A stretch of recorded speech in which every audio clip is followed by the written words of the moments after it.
On October 30th, 1759, the inhabitants of the Middle East were jolted awake by an earthquake. Cracks appeared in the walls of their homes, roofs began to crumble. People ran out of their homes and gathered in open areas.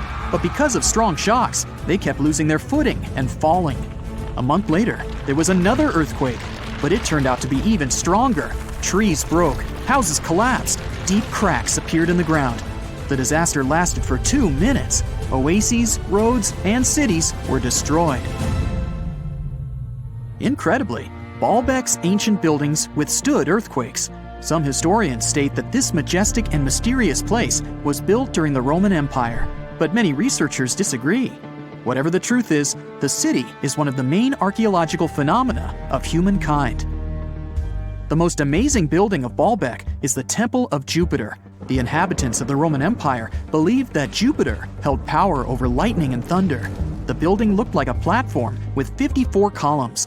A massive roof rested on these columns. Today, you can only see 6 70-foot-high columns. Each of them consists of 3 sections and resembles a pencil. The cores of these pencils were made of lead. This made the columns exceptionally strong.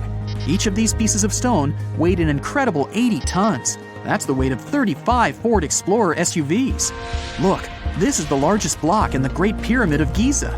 But compared to the blocks from Baalbek, it doesn't even look that impressive. The foundation under the Temple of Jupiter was preserved. That's how specialists figured out it consisted of about 25 monolithic stones, weighing 450 tons each. It means that the blocks from Baalbek weigh almost 4 times more than the blocks from Egypt. There are 3 more enormous limestone blocks in the foundation. They weigh 800 tons each. This is more than twice the weight of a Boeing 747 plane. Ancient builders must have had a hard time carving such giants from a piece of stone. And after that, they also had to pull them to the construction site and lift them to a significant height. Repeating these logistics would probably turn out to be a nightmare for present-day builders. To do this amount of work, they would need modern equipment. But Baalbek's constructors didn't have trucks, cranes with circular saws, or electricity. How did the builders of the past manage to do this? Scientists have a theory that includes ropes, winches, and lever systems. Naturally, the engineers of the past made all the gadgets from wood. Around 3,000 feet away from the ruins of the temple complex, there's a quarry. Archaeologists suppose that's where the stones for the construction were cut. They found a block of limestone there. It seemed to be too large, even for this incredible place. The monolith got called the Stone of the South. It was 65 feet long and 13 feet wide. The ancient builders didn't have time to completely separate it from its mother rock. A group of scientists from Austria estimated that this piece of limestone weighed more than 1,000 tons. That's like 3 Boeing aircraft or 160 African elephants. There was another surprise awaiting the archaeologists near the Stone of the South. It was the second monolith that weighed more than 1,200 tons. But the ancient builders didn't stop at that. They continued to work. In 2014, in the same quarry, German archaeologists unearthed a block that weighed 1,650 tons. No one has figured out yet why people of the past needed a piece of stone that weighed as much as 125 school buses. It's also unclear how they were going to move this giant and why they didn't finish the job. In any case, this third monolith is the largest processed piece of stone in human history. There are more questions than answers. Some researchers believe that people of the past had high-tech equipment. Others don't think so, but are eager to understand how the builders managed to move those stones. There's a huge number of ancient buildings and artifacts on the planet.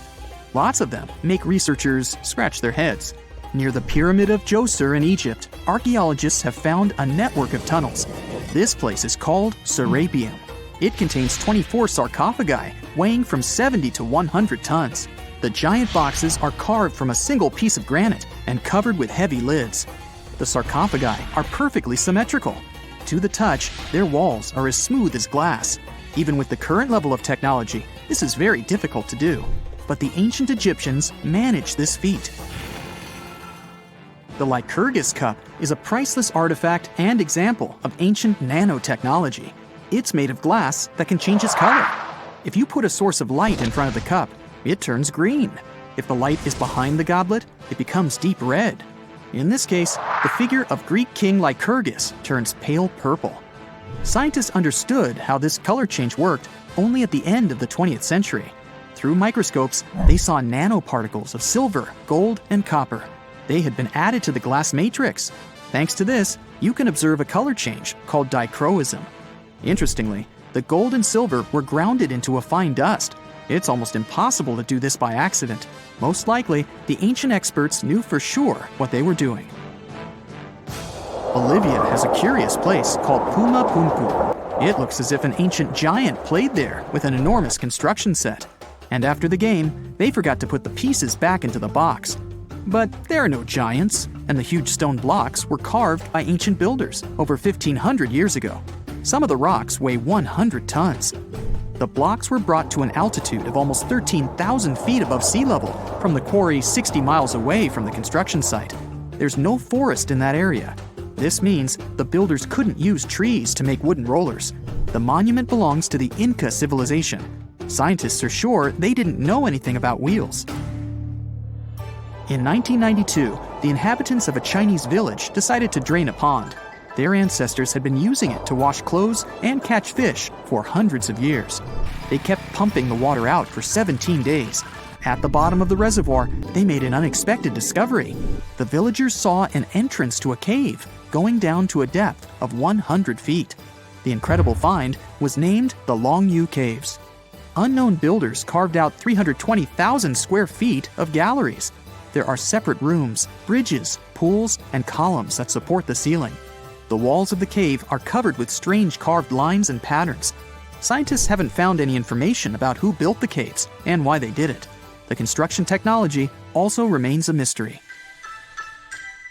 Antonio Stradivari lived in Italy in the 18th century. He created musical instruments. More than 600 of his works have survived to this day. 500 of them are violins. One of the instruments was sold at auction for $16 million. The violins made by this master sound clear and deep. Researchers can't understand why Stradivarius instruments produce such unique sounds. Perhaps it's all about the varnish the master used to cover the violins. The answer may also lie in the wood the instruments are made of. In those days, Europe had a cold climate. Because of this, the wood became denser, and the instruments made of it sounded especially pleasing to the ear. In the Indian city of Delhi, there's a 23-foot-high pole. It weighs 6.5 tons and is made of 98% wrought iron. The 1,600-year-old pillar has no signs of rust or decay. Scientists believe that the monument is so well preserved thanks to the dry weather and the chemical composition of the metal. It might be resistant to corrosion. And still, researchers don't know how the blacksmiths managed to make an iron pillar that's not afraid of rust. It seems like a tough feat, even for modern metallurgists. The Al-Nasla rock is divided into two parts by a perfectly straight slit. Each boulder stands on a small pedestal. Some people believe this is the evidence of ancient laser technology. But geologists think the split happened due to the ground shifting or natural vibrations that occurred under the rock. This process led to the appearance of the crack. It had been deepening for thousands of years, and gradually, the natural monument took the form you can see today. Stone Age people were grunting cavemen with spears. True or false? Absolutely false. They were gathering around and forming real culture as far as we've discovered. In Turkey, scientists uncovered a 12,000-year-old mystery that's revising history. It's a sophisticated cosmic calendar made out of giant stone temples that may actually be a warning from the stars. We're talking about Göbekli Tepe. This prehistorical site predates even Stonehenge, our classical stone ring circle, by 6,000 years. And it upends why we think Stone Age civilizations emerged and thrived. Here's how this discovery could change our collective history. Around 10,850 BCE, a massive comet, or better yet, a bunch of comet fragments, smashed into Earth. The skies darkened, the temperature dropped, big animals vanished, and it kicked off a mini ice age that lasted over 1,200 years. What's now a place called Göbekli Tepe was home to a group of humans who survived this entire chaotic event. After it happened, they started paying close attention to the sky, as a way of trying to control time a little bit more. They track the movements of the sun, the moon, the planets, and comets. This in turn led them to build a huge lunisolar calendar, the first one in the world. Now, if you were to tour around this classic Stone Age monument, you'd see that not all the stone pillars are blank. Some of them have carvings, like this main one with a bunch of V's on it. Turns out there are 365 V's, which scientists believe represent the days of the solar year. One of them, a V hanging on a bird's neck, is thought to mark a solar eclipse. Other pillars have dangerous animals carved on them, like foxes, lions, scorpions, vultures, twisting and crawling up the sides. Unlike typical Stone Age carvings, these weren't of edible animals like deer or sheep. One of the theories is that these drawings were symbolic. Some archaeologists believe they reflect the fears and chaos this civilization had lived through, a kind of collective attempt to make sense of a terrifying and unpredictable world.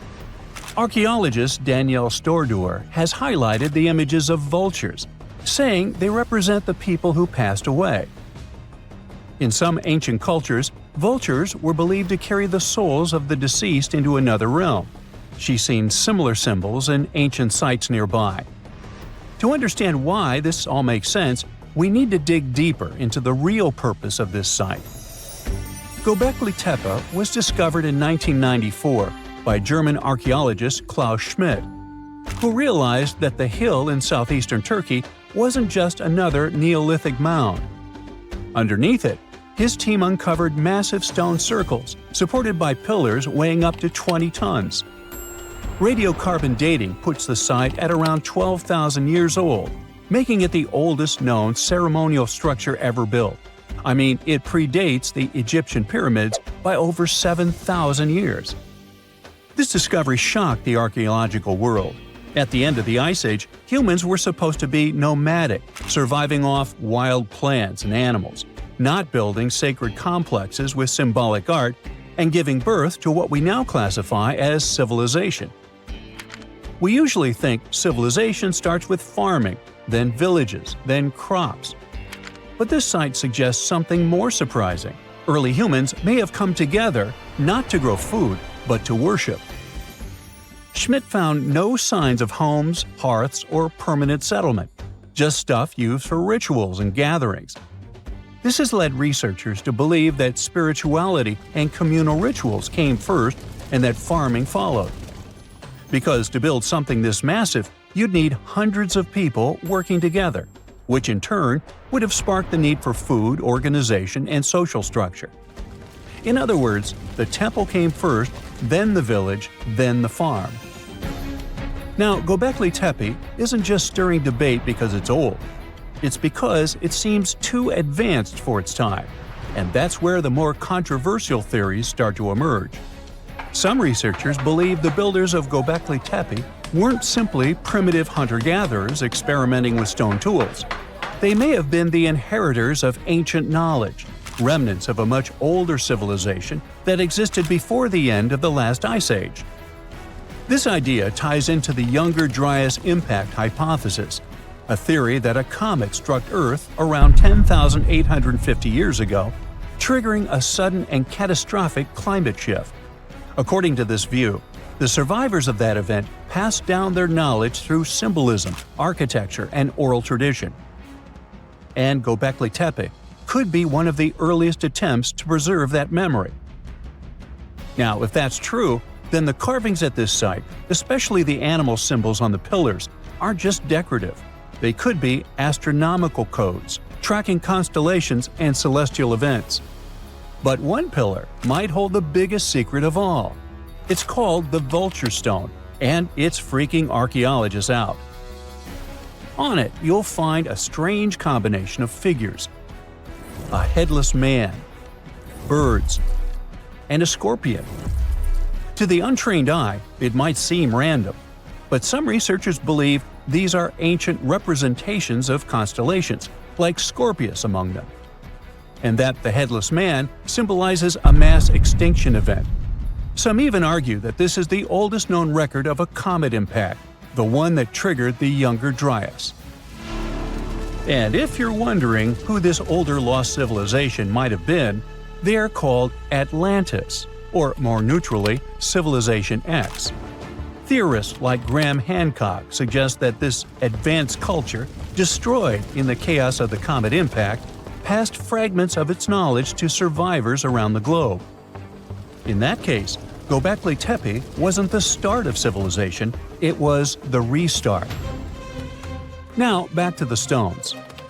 Pillar 43 may look like a celestial calendar at first, but when archaeologists recreated the sky patterns encoded in its carvings, they found a precise snapshot of the sky dating back over 13,000 years. It appears to show a meteor shower, a flood, and humanity's tragic end, aka the Headless Man.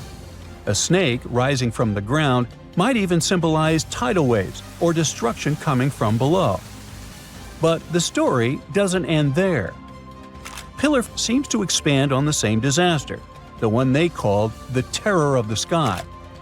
You might see animals fleeing, waves, fire raining down. It paints a vivid picture of the meteor shower. But wait! While Pillars 43 and 56 may encode memories of a past catastrophe, Pillar 18 might be a forecast. That stone zooms in on the Aquarius constellation. If this sounds familiar, maybe it's from the phase Age of Aquarius, which is the age we're living in now. Some enthusiasts believe this may be a warning for us, and may be telling us that a similar meteor shower will hit Earth and thus you and me and us. I mean, chills! But hey, that's the kind of mystery that makes Göbekli Tepe so captivating. Today, archaeologists know that Göbekli Tepe was part of a much larger sacred complex, now known as Taş Tepeler. A network of ancient sites across the region, each with its own secrets and structures, but connected by shared patterns and motifs. In 2019, excavations began at this sister site, just 40 miles from Göbekli Tepe, known as Karahan Tepe. And here's the twist. Some researchers believe Karahan Tepe might be even older. Unlike Göbekli Tepe, which appears to have been primarily ceremonial, Karahan Tepe has signs of domestic structures like walls, tools, and perhaps even homes. And that changes everything. Because whether these sites were the work of highly sophisticated hunter-gatherers or survivors carrying the fragments of a lost pre-Ice Age civilization, one thing becomes clear. Our ancestors weren't just surviving. They were planning, tracking, and predicting. They were far more capable, curious, and connected to the universe than we ever gave them credit for. Secant, cosine, tangent, sine, 3.14159. Yeah, that was the cheer we heard coming from the trigonometry club back in the day. For the rest of us in math class, terms such as sine, tangent, and pi were just bewildering. Who invented these and why? Was their only purpose to make it harder for students? Well, not quite. Trigonometry was invented by the ancient Egyptians. They needed this knowledge to construct pyramids, and they did a pretty good job too. The Great Pyramid in Giza still stands today, some 4,500 years after it was built. No recalls either. So let's get out of that classroom and on a journey through time to reveal the secrets behind the ancient Egyptians' precision. Here you are, standing on the Great Pyramid's construction site, some 9 miles from Cairo. Well, the city still isn't there, as you're surrounded only by the desert and teams of construction workers. They're transporting large stone blocks weighing 2.5 tons each. They're inside a wooden sled that sits on large rollers. A crew of 8 men rolls these blocks along the ground. You immediately think of the rollers on a supermarket cash register. The principle is exactly the same, but the scale is greater, much greater. Scientists estimate that the Egyptians used 2.3 million such blocks in the Great Pyramid alone. And the block in front of you is one of the lighter ones. The heaviest of them weighed up to 15 tons. But where did all these blocks come from? Most of them originated from quarries around Giza. It's not that impressive, you think, but wait until you hear how ancient engineers transported the granite used in construction over 500 miles to the pyramid. There were no railways or highways back then, but the mighty Nile was always there. Researchers even believe that the Egyptians dug a canal to connect the Nile directly to the pyramid's construction site. All they had to do then was to wait for the flood season to begin, and voila! The rising water levels floated the heavy stone blocks for them. But how did they lift the enormous stones on dry land to stack them up to the top? Did they use oversized cranes? Well, ancient Egyptians worked around this problem, literally speaking. One of the workers is now pointing to the giant ramp going around the pyramid they're building. This is how a mountain road zigzags its way to the top.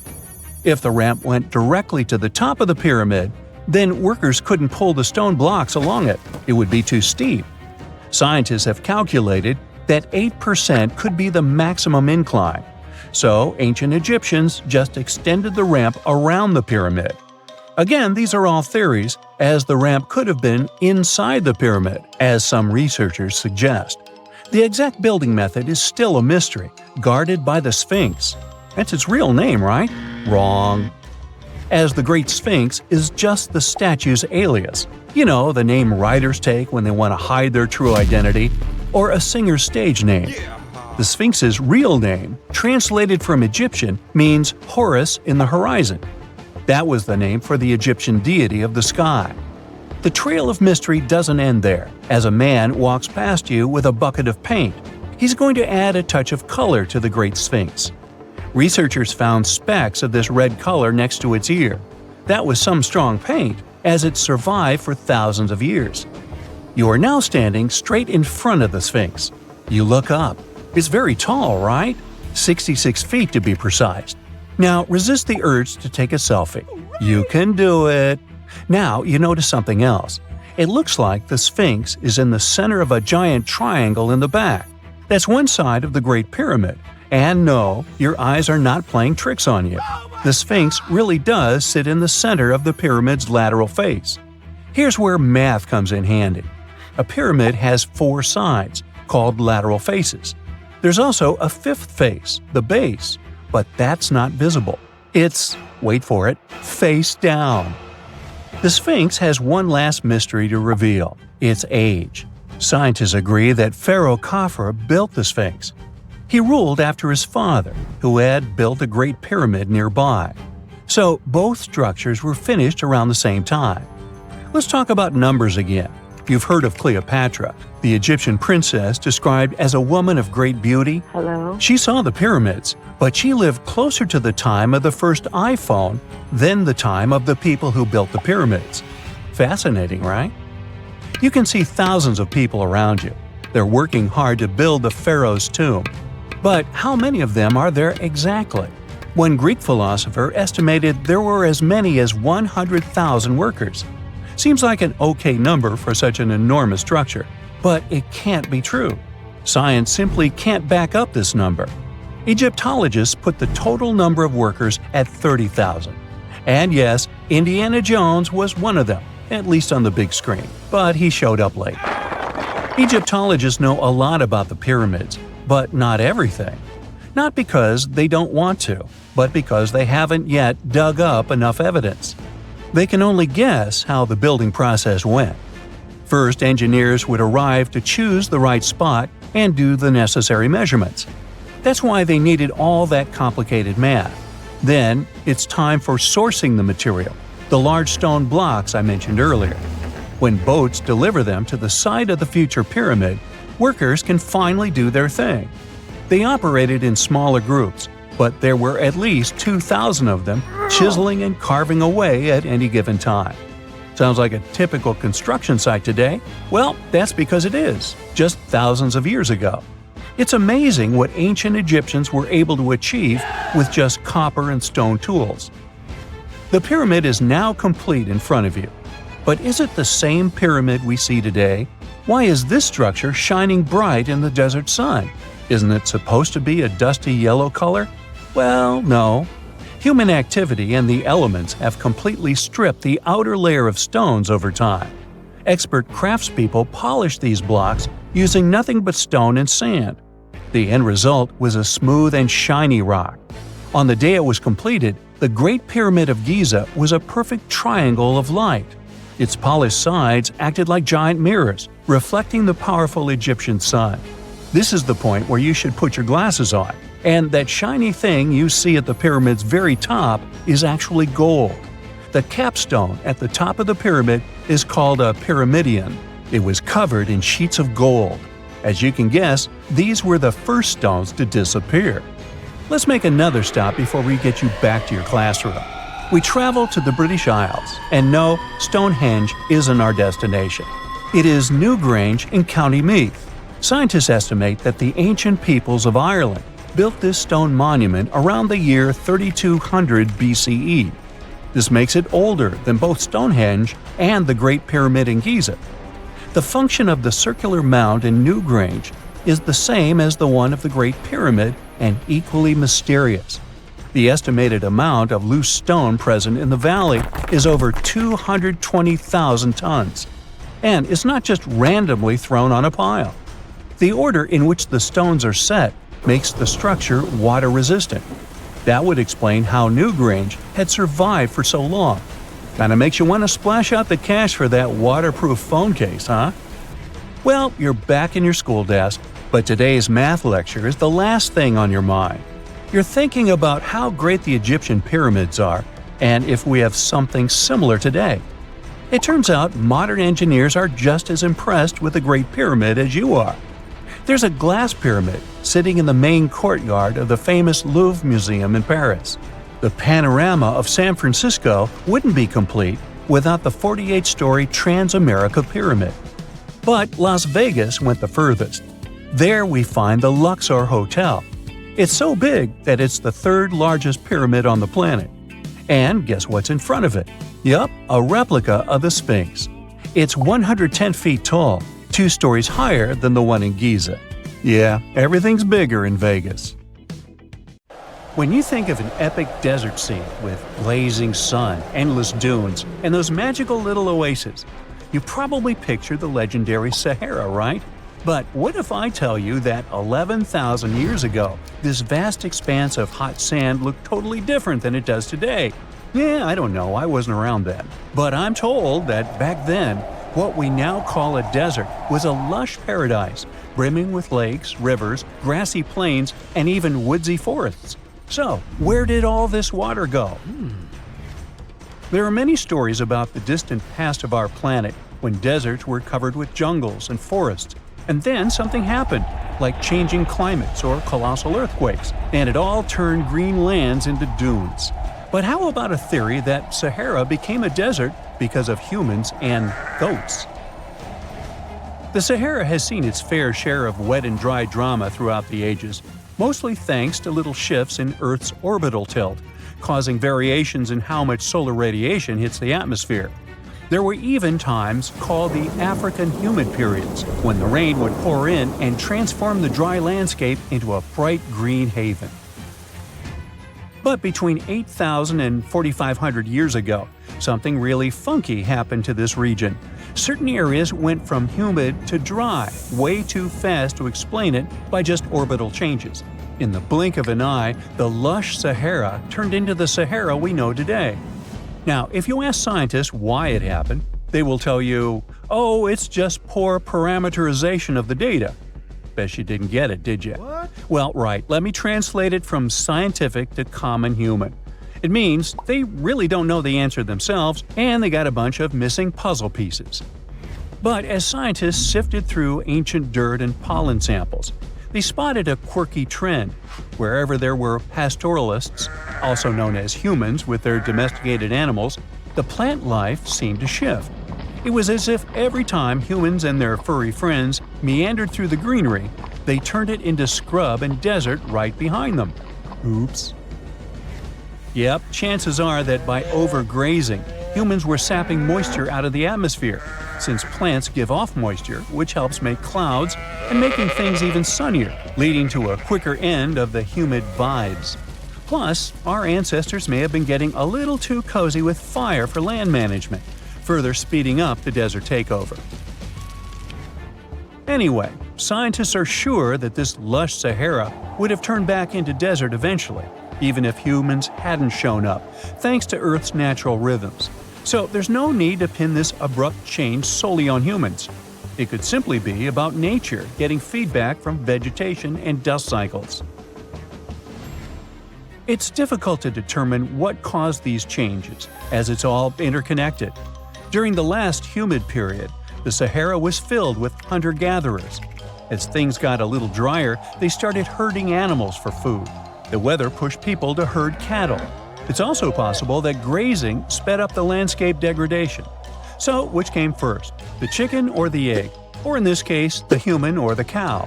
It's tough to tell with the evidence we have now. Now today, it's safe to say that water is no longer that big of a problem in the Sahara, even though it's a huge desert and the times of lush forests there are long gone. But technology's got us covered. For example, the Nubian Sandstone Aquifer System, the biggest underground water stash on the planet. It's nestled beneath the Sahara Desert's eastern edge and stretches across 4 northeastern African countries – Sudan, Chad, Libya, and Egypt, covering a whopping 770,000 square miles and holding around 36,000 square miles of groundwater. Just look at the pipes transported when it was being built. It's the world's largest irrigation project. No wonder it's feasible to thrive in the Sahara today. But imagine thriving in the Sahara Desert with just one water source. Sounds like a tough gig, right? But the ancient Garamantes did just that, surviving and even thriving for nearly 1,000 years without monsoons or rivers flowing to their desert paradise. These clever folks were the trendsetters of urban life in the sands, and even the Romans couldn't help but notice their genius. While many thought they were just desert-dwelling savages, the Garamantes were busy building an empire in one of the toughest climates on Earth.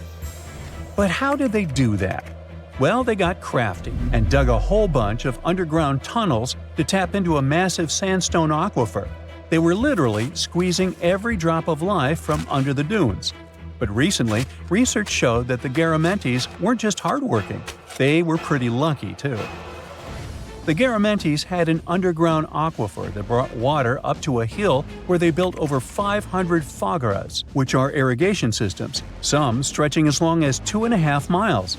It was like sipping water through a straw, which let them irrigate their crops for nearly a century, especially since even a little rain would help recharge the system. But eventually, due to rain insufficiency, the aquifer ran low, and reaching it again would have meant digging more tunnels and relying on more people. That's a tough problem, considering these people were in the middle of food and water shortages. Guess I don't need to tell you what happened to the Garamantes, do I? The fall of the Garamantian culture might be linked to several factors. It may have been due to climate changes, or they may have simply used their water resources too much. Back in the day, the Sahara Desert was actually fertile agricultural land, thanks in part to the cool irrigation system the Garamantians created. But since fossil water isn't something you can replenish over time, the groundwater levels dropped pretty low. This likely played a big role in the kingdom's decline by the late 7th century CE.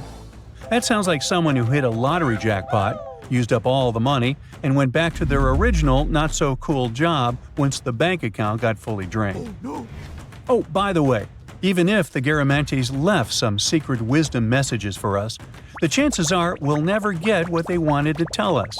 Nobody really knows what language they used, and their texts are nearly indecipherable to us today. But let's go back to the Green Sahara. So it transformed into a desert about 4,500 years ago. But today, we can understand how people lived in those times in the Sahara thanks to natural parks in Africa that have the ultimate outdoor art gallery. There are well over 15,000 ancient paintings and carvings depicting everyday life from around 11,000 years ago. However, if the carvings aren't enough for you and you feel like visiting an actual green desert, all you have to do is book a flight to California. One of the most beautiful phenomenon in the world, the superbloom, takes place here. Look at all these colors – orange, green, pink. It's a miracle. Wildflowers bloom right in the middle of a hot desert after several years of rainfall in dry places. It's such a bright and colorful landscape that superblooms can be seen from space. This rare phenomenon can be observed in other arid places and deserts in western and southern Africa, western Australia, and Chile. In all these places, the weather is very hot and dry in summer. Mild humid air comes in winter, and this is the ideal environment for mass flowering. Flower seeds that lie in desert sands can wait for decades before starting to produce flowers.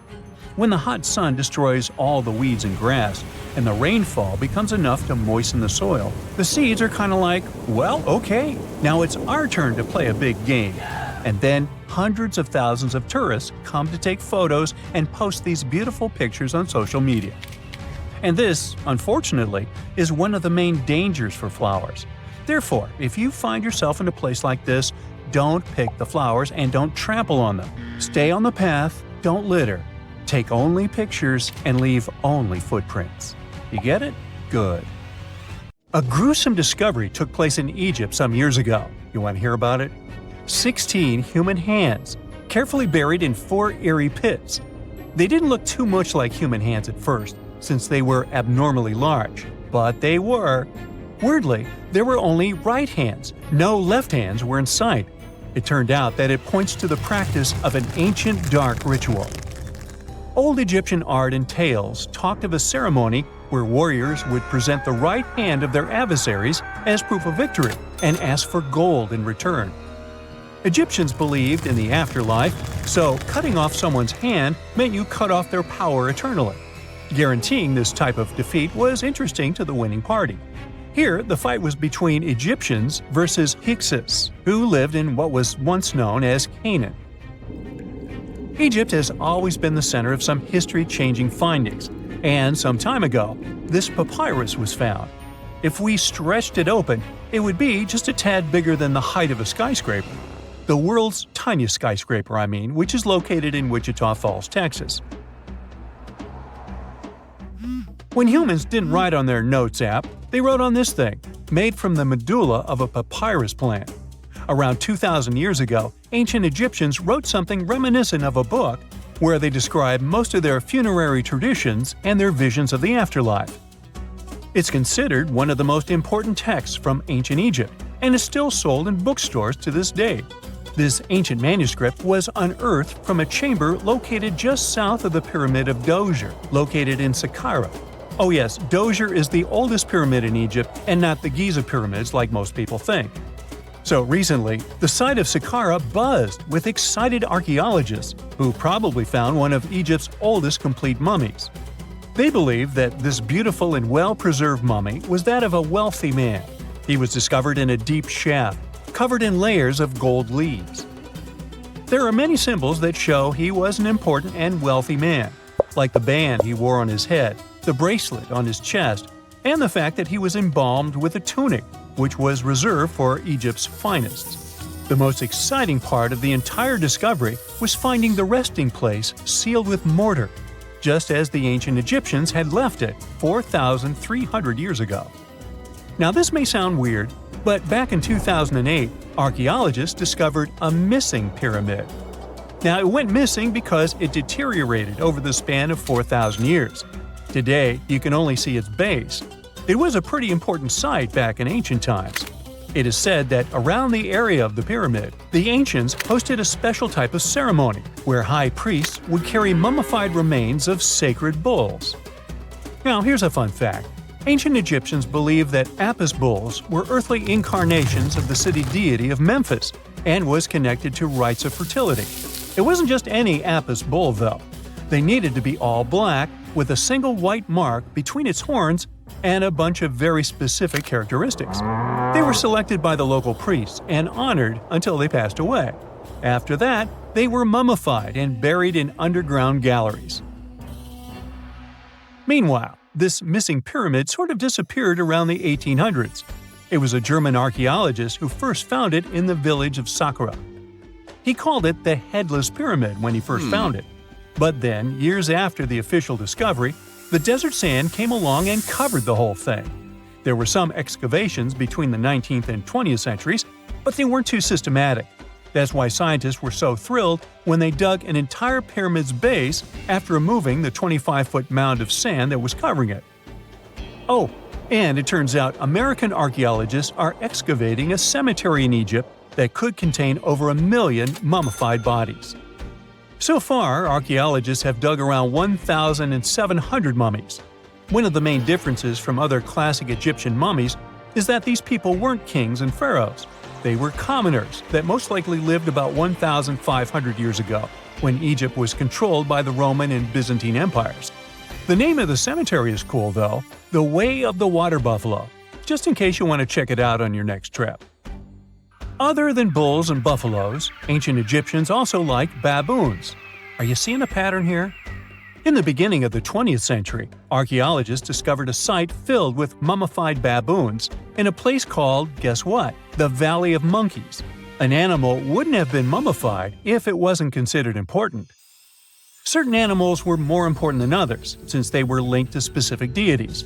Jackals were connected to Anubis, the ancient god of the afterlife, and cats were likened to the female deity Bastet. Baboons were a pretty big deal, since they were believed to be connected to Thoth, the deity of wisdom and advisor to Ra, one of Egypt's supreme deities. The archaeologists who studied these animals weren't too happy. They think these baboons were kept inside and were deprived of sunlight for most of their lives. They had extreme vitamin D deficiencies and they were poorly fed. Maybe Thoth got angry with these baboon keepers. Just a guess. Since there's never a boring day for archaeologists in Egypt, they also found human mummies with golden tongues. Since Egyptians were all about the afterlife, they believed that golden tongues might help a person speak once they pass to the other side. I mean, it's a long shot, but hey, why not? Some of these mummies were placed in wooden coffins with goods, such as necklaces, pottery, golden artifacts in the shape of lotus flowers and scarab beetles, and iPhones. Just kidding. A new temple was also unearthed recently in Egypt. Scientists believe it was dedicated to honor Zeus Cassius. That deity would be a cross between Zeus, the almighty Greek deity of the sky, and Mount Cassius. While digging around the Sinai Peninsula in Egypt, archaeologists spotted 2 pink granite columns poking out of the ground, and bingo. They believe these columns represented the temple's front gate and collapsed during an earthquake many years ago. And speaking of deities, there weren't only super serious deities. Recently, scientists unearthed a golden ring in a city south of Cairo. No, Frodo, it's not magical. It was a normal gold ring, but it had the depiction of the deity of fun, officially named Bes. This deity is often described in sacred texts as a happy chubby dwarf. Today, many tattoos we get are sorta deprived of any sense and are made of aesthetic purposes only. In ancient Egypt, though, women would get tattoos as a token of protection for childbirth. That's what scientists think, at least. Around the Nile region, scientists found some mummies that had well-preserved tattoos, which is a rarity since the skin deteriorates so easily. 2 of these women tattooed their lower backs, and the drawings were simple. They were mostly pictures, including that same chubby dwarf we just talked about, Bes. He also had a side hustle as the protector of women during childbirth. Now, would you believe me if I told you ancient Egyptians invented robots? No? Well, that's because that's not entirely true. Sure, they were astronomers, mathematicians, and engineers, and somehow they also squeezed an eccentric invention into that package – an automated deity some scientists called Hathor. This wooden statue had been in the Metropolitan Museum of Art for years before someone noticed its secret. With the help of an X-ray machine, specialists discovered a mechanical operating system inside it. The pulley-like axis goes from the statue's shoulder to her left leg. When the system rotates, the statue raises and lowers her hand. Hey, pick me! Pick me! I got my hand up here. You're heading to Spain with a team of archaeologists to try to find some ancient artifacts. You get lucky and uncover one of the greatest treasures of the Iberian Bronze Age. Iberian refers to the Bronze Age culture of Portugal and Spain. So you find and unearth coins, jewelry, vases, vessels, and 2 pretty strange items. One is something like a part of a scepter, and the other resembles a bracelet. And you know what's strange about them? They're connected with space. In 1963, several miles away from the city of Villena, Spain, scientists discovered the treasure of Vienna, one of the most significant gold hoards from the Bronze Age. Interestingly, are there bronze treasures from the Golden Age? Never mind. All the gold found dates back to sometime between 1500 and 1200 BCE, except for that scepter and bracelet. They were made by inhabitants of another planet, so their production date is unknown. Okay, that's a joke. However, a small part of this joke is true. When scientists studied the found gold, they discovered that those two items were made of iron. So what, you might think? Well, the catch is that in the Bronze Age, people didn't mine or manufacture iron. Work with this metal began around 850 BCE, about 400 to 700 years after the creation of the treasure of Vienna. How is this possible? A clue to this mystery can be found in ancient Egypt. In the tomb of Pharaoh Tutankhamun, an iron dagger was found, which was also made of similar iron. But this dagger was much more valuable than all the others. And that's because it was made from a space object, a meteorite. Yeah, that bracelet and scepter were also made of meteoritic iron. Its difference from Earth metal is that cosmic iron has a high nickel content, so it all makes sense. People from the Bronze Age couldn't mine iron from the deep bowels of our planet, but nothing prevented them from collecting iron falling from the sky. Just imagine how cool it is to have jewelry or a dagger made of material that has traveled millions of years through the vast expanses of space. Perhaps it even contains particles of an ancient extinct star. Today, these two artifacts from the treasure of Vienna are the oldest recorded items in the Iberian Peninsula made of meteoritic iron. Now, with everything in its place, you can turn your attention to all the wealth of the treasure of Vienna. It contains 66 items: bowls, bracelets, bottles, gold jewelry, 3 silver bottles, and an amber gold button. 22 pounds of ancient gold. People hid it, and only after 3,000 years we were able to discover it. This archaeologist's dream can be found in the Vienna Museum, where exhibits from different time periods are presented, from prehistoric times like 50,000 years ago to the present day. Items from the Iberian period, from the Roman period, from the Arab civilization. You can find not only jewelry and coins, but there are also remnants of columns, ceramics, and other architectural artifacts. The collection is considered one of the most important prehistoric treasures of Europe. And the coolest thing is that you can see it all with your own eyes for just €2, which is about $2. Go to Vienna, find the museum, and enjoy. Hey buddy, I heard you have a metal detector. Could you help me find a hammer I left somewhere in the field? Your old farmer friend asks. You take a metal detector and go searching, but instead of a hammer, you find hundreds, even thousands of silver coins worth $2 million. You're so happy that the farmer lost that hammer, and now you're rich. Stop! Considering that this land belongs to the farmer, would you tell him about the find or take it with you? In reality, neither of these options happened. In 1992, Eric Laws was helping a farmer search for a lost hammer in a field near Hoxne, Suffolk, England. The metal detector stumbled upon a hidden treasure, a huge one. There were silver spoons, gold jewelry, more than 500 gold coins, and about 14,000 silver ones. Eric Laws accidentally discovered the largest collection of gold and silver from the late Roman period in Britain. Unfortunately, or perhaps fortunately, he and the farmer didn't receive the treasure. It's now in the British Museum. Let's move away from the farmer's field to somewhere on the Mediterranean coast. Imagine you're a scuba diver. There was a strong storm yesterday, but now with the water calm, you dive in and discover the seabed covered with gold dinars. This story happened in 2015.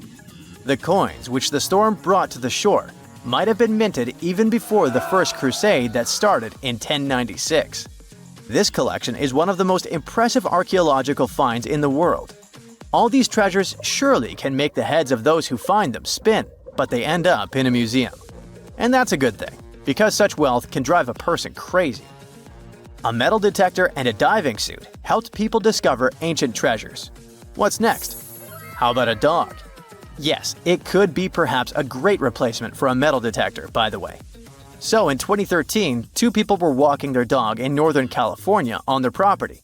Suddenly, they discovered a rusty can filled with coins minted from 1847 to 1894. There were about 1,500 coins, and they all were gold. Another chance for a carefree, rich future? Not this time. The find caused a lot of controversy among specialists. There was one version, according to which these coins could have been stolen from the US Mint, but later the US Mint debunked this suggestion as they'd never had this gold in their storage. Anyway, it's interesting what the point was in hiding it all in someone else's yard. Some thief risked their freedom and life to get rich. When they succeeded, they just hid the coins as if they never existed. What a strange deal. Coins, jewelry, meteorite items, it's all cool. But let's end our video with something grand and epic. Archaeologists were conducting research near the Mediterranean coast of Egypt and discovered a treasure trove inside a sunken temple and sanctuary. Despite the waves, earthquakes, and seawater, the massive find was preserved in a not bad condition. The temple was built a very long time ago and collapsed in the middle of the 2nd century BCE. It was an important structure in ancient Egypt. People considered this place holy. Pharaohs came to the temple to seek help from the higher powers of Egyptian mythology to obtain titles for their rule. Titles of kings of the universe. For many people, this place was like the center of the universe, and now it lies forgotten on the seabed, almost ruined. Time spares nothing. Researchers found out the temple had been part of an ancient port city. A long time ago, an earthquake occurred in this area and destroyed the city. Tidal waves softened the ground and dragged the town into the Mediterranean Sea. While studying the temple, scientists found many secret treasures there: silver ceremonial instruments, gold jewelry, and alabaster vessels. In past times, people used them to store perfumes or greasy ointments called unguents. Perhaps in ancient Egypt, they weren't bad in the field of cosmetology. Near the temple, archaeologists discovered a Greek sanctuary. Apparently, the Greeks living in Egypt or coming here on business wanted to pay tribute to Aphrodite, so they created a small building in her honor. In that place, archaeologists found bronze and ceramic artifacts from different cultures. Scientists found out that the Greeks had permission to trade in the Egyptian city and even be its residents. It seems pharaohs living around 600 BCE were favorable to the Greeks. The profession of an archaeologist is very exciting. But what would you do if you found some ancient treasure? Before answering this question, find out what law applies to such finds in your country. Now, we wouldn't call this island mystical unless there were tales of giants living here. The island of Gozo in Malta is the backdrop of an ancient legend. Malta is an island country located in the Mediterranean Sea, just south of Europe. It's a very strategically located archipelago.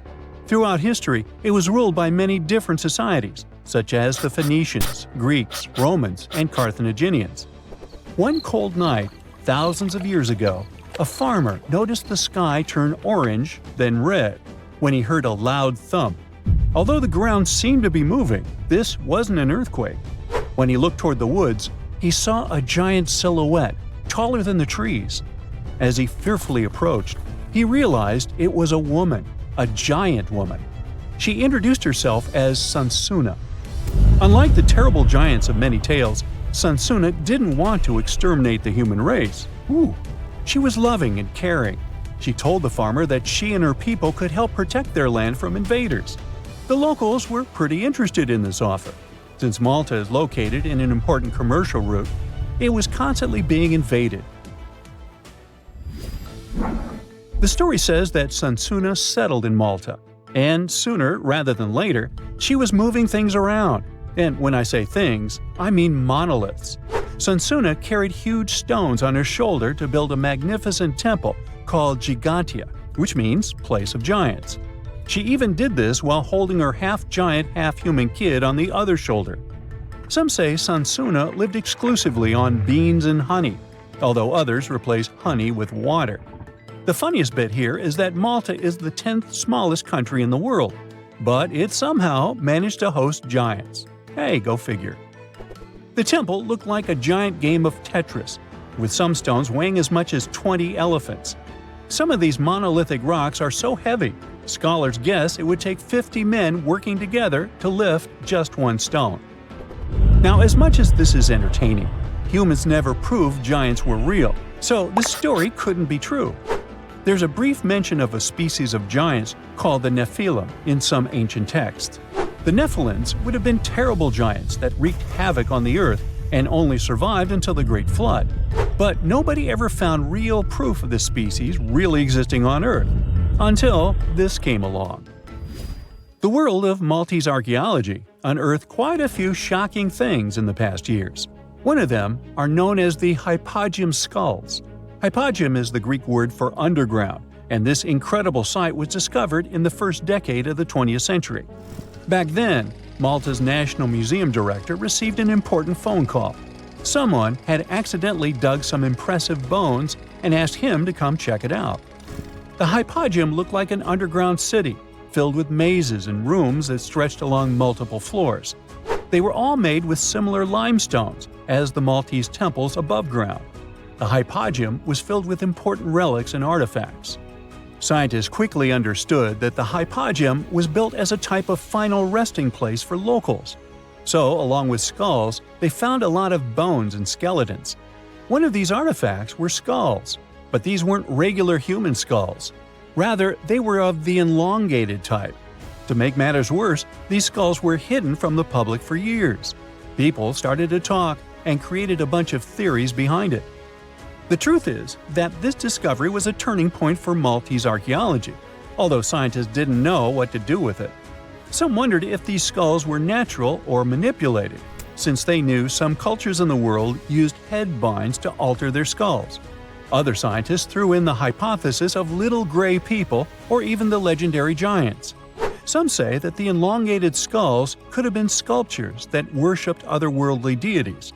There was no way to confirm any of these theories, so the question remained: who were the builders of Malta's megalithic temples?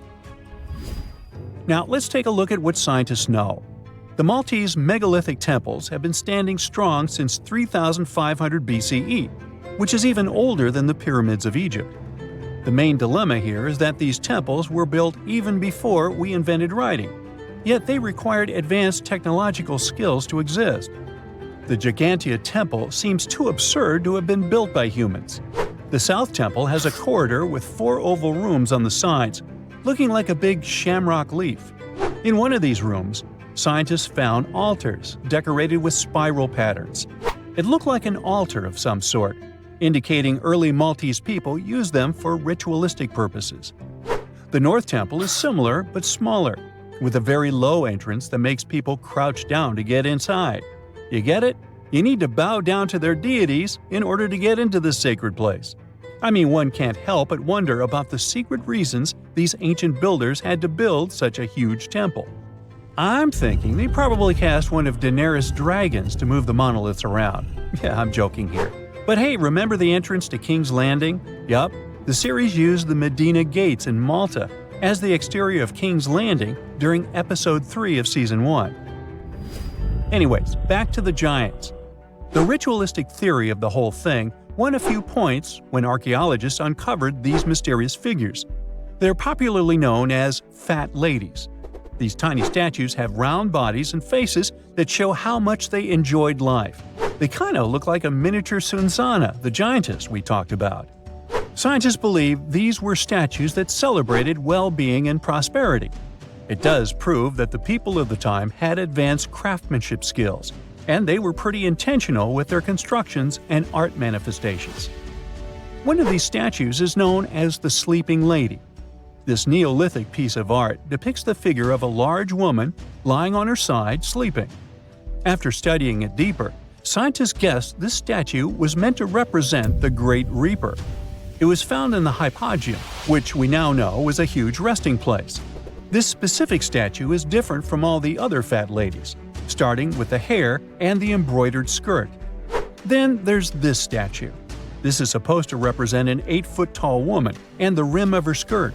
She was discovered in the most unusual of ways. A farmer was trying to plow his field, but he kept hitting large blocks of stone. All the way back in 1915, the farmer called Malta's National Museum director and asked him to come check it out. Some think this is all the proof you need to confirm that Sunsana was real. Others aren't all that sure. But that's not all. The place where this giant statue was buried revealed one of Malta's most impressive archaeological sites, the Tarsian temples. The temples were made from limestone blocks. Some are 20 feet tall and weigh around 20 tons. Zamet, the museum director, kept digging and discovered multiple sites made of megalithic stones. All of them supposedly built by Stone Age farmers, all stranded on a remote island in the Mediterranean Sea thousands of years ago. It just doesn't make sense. I mean, look at these temples in Manidra. This is probably the world's earliest calendar. On the equinoxes, the sun passes directly through the main doorway, straight down the central axis. On the solstices, there are two superb variations. During the summer solstice, the rays fall on the edge of the megalith to the left of the doorway, and during the winter, the rays fall to the right side of the doorway. It's astronomical precision at its finest. And what about the structures in the Hall Tarsian that we've already talked about? This complex is the oldest one in all of Malta. It was built with the purpose of doing animal offerings to deities. Scientists confirmed this by unearthing numerous animal bones buried in the soil. They also found a great collection of spirals, indicating that the locals also used this temple for ritualistic purposes. Overall, there are 7 megalithic temples in Malta, each more impressive than the other. Scholars keep on digging to see if they can uncover the truth, much like researchers do with the pyramids of Egypt, the lost Mayan cities in the Americas, and other sites. Now, you can't find living dinosaurs nowadays, which is a good thing, mostly, but you can still meet some creatures that might have gone to lunch with them. The frilled shark, for example, is a living fossil that comes from a family of sharks that have been around for about 80 million years. One of the coolest things about it is its long, eel-like body that can grow as long as 6 feet. It has 6 pairs of gills on its throat, which help the frilled shark breathe in the deep, cold ocean where there isn't much oxygen. The shark can move very quickly, like a snake, to catch its prey when it least expects it. Little frilled sharks take an exceptionally long time to grow, up to 3.5 years, which is one of the longest times for any animal with a backbone. The Chinese giant salamander is another living fossil that can tell you what was going on Earth around 170 million years ago. Now, when I say tell, I really mean it, as it can make sounds like hisses, whistles, and barks, and even a noise that sounds like a crying kid. The biggest Chinese salamander found so far weighed 130 pounds, as heavy as 2 Dalmatians, and was almost 6 feet long. Giant salamanders like to be alone. Hey, I want to be alone. And will chase away other salamanders from their space, except when it's time to start a family. During the day, they hide and sleep under rocks. They can make a special substance from their skin that keeps predators away. Now, gharials are reptiles that have been around for about 38 million years. They live in India and Nepal in slow-moving, muddy rivers. Sadly, there are very few gharials left in the wild, less than 100. These creatures can't control their body temperature, so they need to sunbathe to get warm or cool down in the water if they get too hot. Their eyes are close together and face forward, which helps them see in 3 dimensions and judge distances more accurately. Gharials also have a transparent third eyelid that protects their eyes when they're underwater. They have over 100 sharp teeth, but they can't chew their food. Instead, they use their strong jaws to grab prey and then, swallow it whole. The alligator gar is a fish that has a family history of more than 100 million years. It still has some cool features from ancient times, like being able to breathe both air and water. It also has a special spiral-shaped intestine, like a shark. The alligator gar is one of the biggest and heaviest fish in North America. Just like an alligator, it has a long body and snout, plus a row of sharp teeth. But instead of legs, the gar has fins to help it swim underwater. The tuatara isn't a lizard as you might think, and isn't a dinosaur either. This New Zealand resident is one of the most unique animals in the world. Scientists love studying tuataras because they can help us understand how today's lizards and snakes evolved. One of the coolest things about the tuatara is its third eye, called a parietal eye, on its head. It has its own lens, retina, and a nerve that connects it to the brain. Scientists think it might help the tuatara know when it's light or dark outside and absorb sunlight to make vitamin D or help them keep their body temperature exactly right. Tuataras can live an extraordinarily long time, up to 100 years. Cassowaries are the youngsters on our list, as they've been around for only 60 million years. They have some things in common with dinosaurs, like their three-toed feet and how they breathe. Cassowaries love to eat fruit, lots and lots of fruit. This love of fruit helps the rainforest because when cassowaries eat the fruit, their bodies don't harm the seeds inside. As they move around the forest, they spread these seeds, you can guess how, with their own natural fertilizer, helping new plants grow. Cassowaries are big birds, about 6 feet tall and weigh over 100 pounds. They have a special claw on each foot that is 5 inches long, and they can use it to kick real fast. If they feel threatened, they can charge, kick, and even jump on someone. They can also leap up to 5 feet in the air. So, the best thing to do is stay far, far away from where they live. The order Notostraca is a group of crustaceans that you may know as tadpole shrimp or shield shrimps. These animals have been around for about 360 million years. They have a wide, flat shell that covers their head, and they have a pair of eyes on top. These creatures can be found all over the world in different kinds of water, like freshwater, brackish water, and even salty pools. They can also look different depending on where they live. Notostracans aren't picky eaters and can snack on pretty much anything, from plants to small animals and other shrimps. Some of them are considered pests in places like California rice paddies because they stir up the mud, which blocks sunlight from reaching the young rice plants. Sturgeons are some of the largest fish species on the planet. They live only in the cool waters of the northern hemisphere and never travel below the equator. Even though they are huge, sturgeons don't have teeth. They eat by sucking food off the bottom of rivers, gulfs, lakes, and oceans. Scientists believe that sturgeons came from a group of fish that first appeared around 419 million years ago, long before dinosaurs even existed. Their ancestors survived a big extinction event that wiped out 90% of all species and went on to become the largest fish in many rivers in North America and Eurasia. Sturgeons can live up to 100 years old or even older. Female sturgeons can lay up to 3 million eggs at a time, but not all of the eggs eventually turn into real fish. Our next hero, the Pacific lamprey, has successfully lived through at least 4 mass extinctions. Its ancient ancestors evolved over 450 million years ago.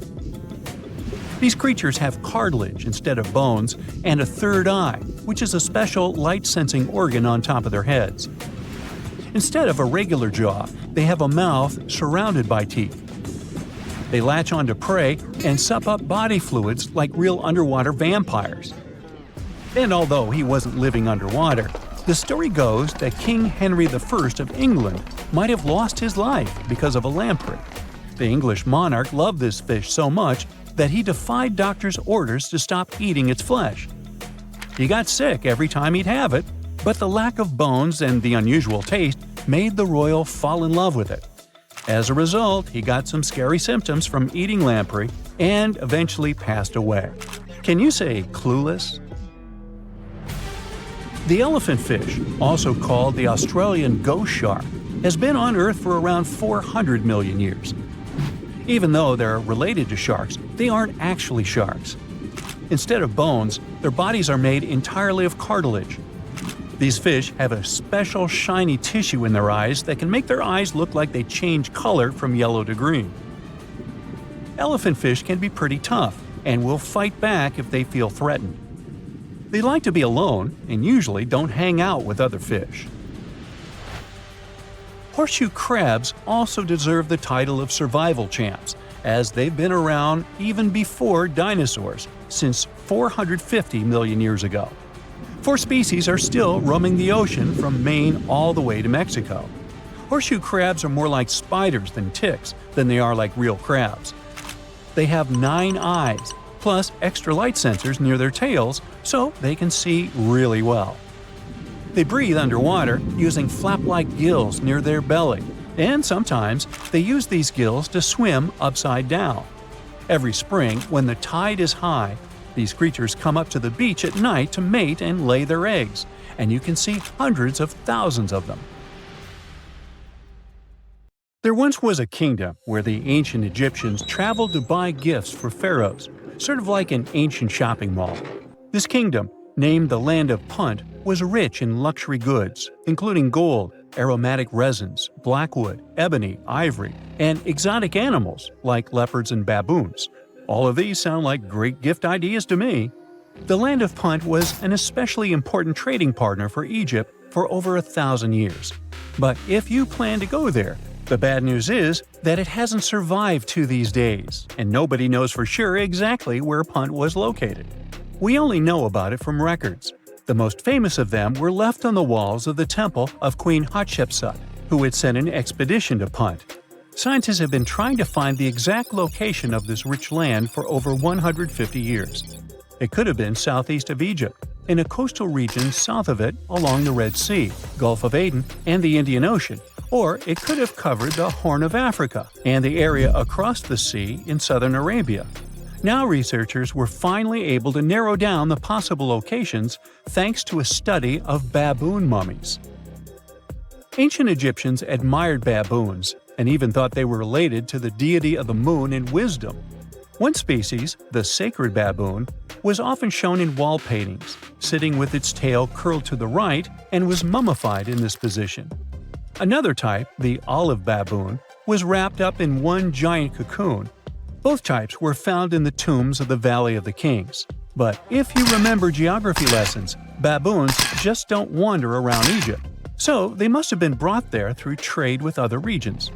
Primatologists, Egyptologists, geographers, and geochemists look at the mummified baboons from 2 different time periods in ancient Egypt. Some were from the New Kingdom period, and others were from the Ptolemaic period. The scientists did some more hard work and analyzed tissues from 155 baboons from 75 separate places in eastern Africa and southern Arabia. Those were all areas that they thought could be the ancient Land of Punt. They measured oxygen and strontium in the baboons' bodies. When animals drink water and eat plants, their teeth, hair, and bones show a geographic signature of where they've lived, thanks to these elements they contain. Scientists use a special method called isotopic mapping and found out that the New Kingdom baboons they analyzed came from a location in Eritrea, Ethiopia, or Somalia. 5 mummified baboons from the Ptolemaic period had strontium levels that matched those found in Egypt. So ancient Egyptians might have had a special place to breed and keep baboons, probably in Memphis, a city in Lower Egypt, not Tennessee. Meanwhile, paleontologists from New Zealand got lucky, as some boulders had split open from the tide and revealed fossils of the largest penguin that has ever lived on Earth. The scientists used laser scanners to make 3D models of the ancient penguin bones. They compared these bones to the flipper size of modern penguins and did some math as to how much the old penguins might have weighed. Today, the biggest penguins, emperor penguins, weigh between 55 to 100 pounds. Researchers think that the penguins from the past that they found weighed around 340 pounds, real giants in the penguin world. These huge flightless birds lived in the oceans around New Zealand more than 50 million years ago, after the dinosaurs went extinct. They totally took advantage of their big bodies to stay warm in the cold water. They might have even traveled the world thanks to it. And they'd scare off any predators, but they didn't have any. The asteroid that took down the dinosaurs also got rid of most big marine reptiles, and the ancestors of seals and whales were still living on land. Back in 1992, 4 farmers in China were draining water from their ponds and accidentally bumped into a ship full of gold and ancient statues worth millions. Just kidding, they actually found the Longgu Caves. Those are 24 big caves created by people a long time ago. Even though they are so large and well-made, no one knows who built them, why they were built, or how they were built. Experts think the caves are at least 2,000 years old, but they don't understand why these caves aren't mentioned in any historical records. All of the Longyou caverns look the same and aren't connected to each other. Each cave has one entrance connected to a vertical shaft with a carved staircase. Rain and water from the surface can flow into the caves through these stairs. To manage this water, the caves have special grooves, channels, and a system to catch the water at the bottom. So it looks like the ancient builders were real pros when it came to drainage and water management. Maybe my town could learn a lesson from them, as it turns into Venice after every heavy shower. Anyway, the caverns were built below a hill, named after a bird that is one of the most respected creatures in Chinese mythology and culture. It symbolizes all the best things, like high virtue, grace, and the union of yin and yang. Scientists think there could be a connection between the caverns and the bird, but it's just a theory so far. Experts from the National Institute of Ocean Technology in India were doing their routine pollution surveys when they found some structures that looked like a city underwater. Using special sonar technology, the team found big geometric shapes on the ocean floor. They brought up different items from the site, like pottery, beads, sculptures, parts of walls, and even human bones and teeth. They thought the ruins belonged to a civilization older than the Bronze Age Indus Valley Civilization, which is the earliest urban culture of the Indian subcontinent that we know of so far. But not everyone joined in on celebrating this awesome discovery. Some archaeologists refused to believe it and thought it could be some computer tricks. And even when they saw hundreds of artifacts from the ocean floor, they said an ancient river could have brought them there from someplace else. The team that discovered the underwater site decided to prove they were right. They chose a piece of wood as their main evidence. They tested it and found it was 9,500 years old. That could be the age of the entire site. Skeptics still insist that we can't rewrite all human history because of one piece of wood. Even 23 years since the discovery, no one is sure about the final answer. This is partly because it's hard to explore the site. It's in extremely dangerous waters with strong currents and riptides. During the cool Antarctica's summer, from late November through January, geologists from the University of Wisconsin-Milwaukee climb the frozen slopes of the McIntyre Promontory in the Transantarctic Mountains. High above the ice fields, they look through the mountain's gray rocks for fossils from when the continent had green forests. By the end of their trip, the geologists found fossil pieces from 13 trees. These fossils show that the trees are over 260 million years old. This means the forest grew at the end of the Permian period before the first dinosaurs even appeared. More than 90% of all species on Earth disappeared back then, including the polar forests. These trees would have been very tough if they grew in Antarctica and could have survived. But a huge increase in gases like carbon dioxide and methane must have taken them down. This Antarctic forest is a terrific way for us to see what life was like before the extinction, and we might even understand what caused it.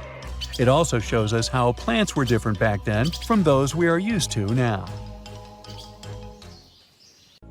When you think of beaches, the first scary thing that pops into your head is probably sharks, right? Those poor guys have a bad rap as the big bullies of the ocean, but honestly, they have way fewer fatal run-ins than jellyfish, algae, and even sand.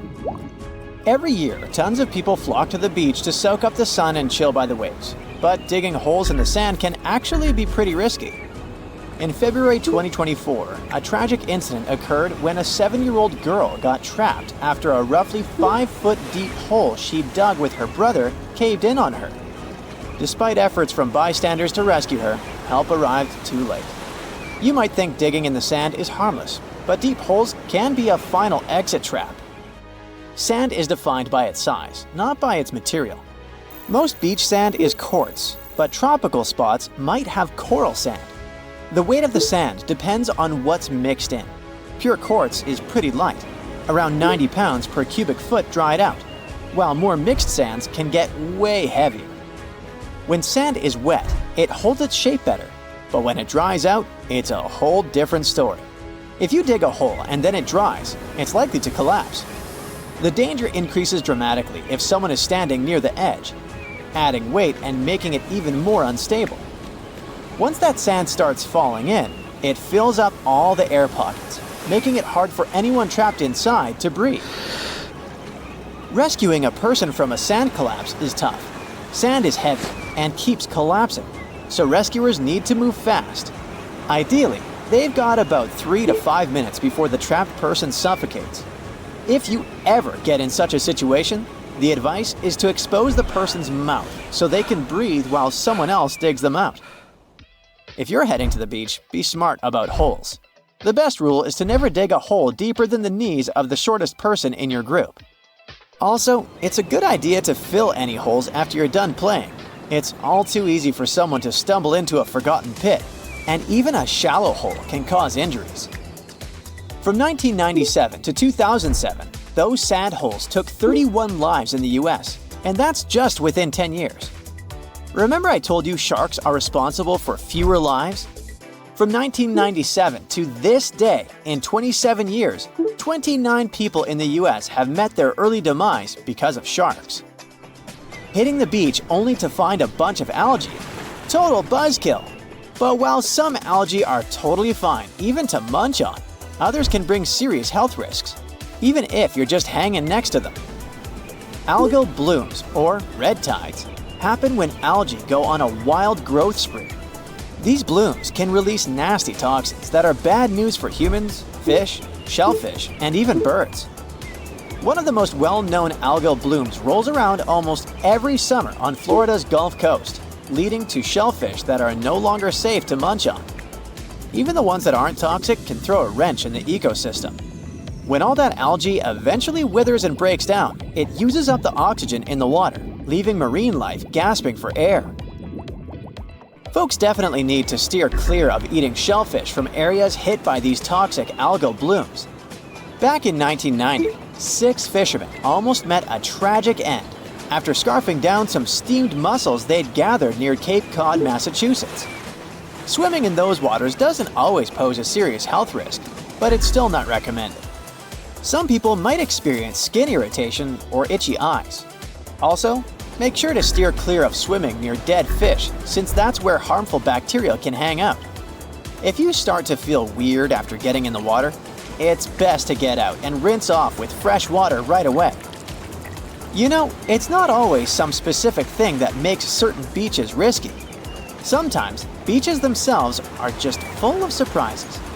Take Eddy Bay or Mission Beach in Australia, for example. The chances are you'll have to share the sand with cassowaries, some of the most intimidating birds on the planet. Picture getting all set to relax and sunbathe, only to find these giant flightless birds hanging out nearby. They're like emus, but scarier. They can weigh over 160 pounds and might be a bit aggressive, so watch out. If those birds don't freak you out, then the black sand beaches of Kilauea might just do the trick. They sure look inviting, but these beaches are right next to one of the most active volcanoes in the world, Mount Kilauea, which has been erupting since 1983, pouring hot lava into the ocean. These hot waters are not a big deal compared to some Hawaiian beaches. If you ever want to take a dip at Hanakapiai Beach on Kauai's coast, reconsider that plan. The beach is infamous for its strong rip currents that can pull you out to sea in an instant. If you find yourself caught in one, the nearest safe shore is a daunting 6 miles away. Official records show at least 30 fatalities here, but a nearby sign reportedly tallies up to over 80. Rips are those strong currents that pull water out to the ocean, and they can quickly drag people and stuff away from the shallow water near the beach. Typically, they move at about 1 to 2 miles per hour, but they can speed up to 4 or 5 miles per hour, which is faster than the speed of some professional swimmers. These currents are especially fierce when the surf is big, but you should never underestimate any body of water. You can also find rips around river mouths, estuaries, and even near structures like piers and groins. They can be tricky to spot, but you might notice a patch of churning, choppy water on the ocean's surface that signals a rip current. Rip tides aren't exclusive to some specific location. they can be found across the world. Playa Zapolite in Mexico, Australia's Fraser Island, and many more. Another water danger is shore break waves.